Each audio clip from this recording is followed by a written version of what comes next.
एक एटम क्या होता है?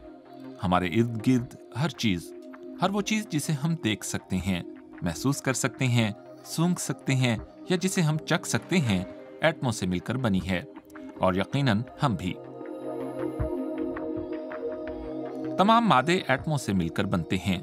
एटम किसी भी मादे की बुनियादी इकाई होते हैं। इन एटमों की तरतीब ही दरअसल किसी मादे की खसूसियात का तयन करती है, मसलन इसकी माहियत और रंगत वगैरह।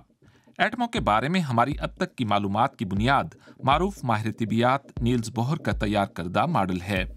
इस मॉडल के मुताबिक इलेक्ट्रॉन किसी एटम के न्यूक्लियस के गिर्द मदार में गर्दिश करते हैं। ये गर्दिश वैसी ही होती है जैसी निजाम शमसी में सूरज के गिर्द घूमते सैयारों की। इंसानी आंख से किसी एटम को देखना नामुमकिन है।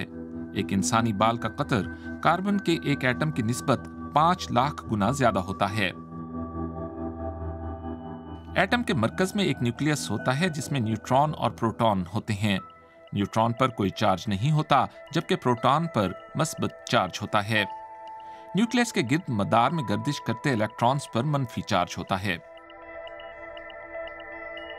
जैसे सितारों के गिर्द मुख्तलिफ तादाद में सैयारे, इसी तरह मुख्तलिफ एटमों के मरकजों के गिर्द घूमते इलेक्ट्रॉन्स की तादाद भी मुख्तलिफ होती है। किसी एटम के मरकज में प्रोटॉन्स और इर्द गिर्द गर्दिश करते इलेक्ट्रॉन्स की तादाद बराबर हो तो इस एटम पर कोई चार्ज नहीं होता। प्रोटॉन्स की तादाद दरअसल किसी अंसर की कीमियाई खास का तयन करती है। अब तक 118 अनासिर दरियाफ्त किए जा चुके हैं।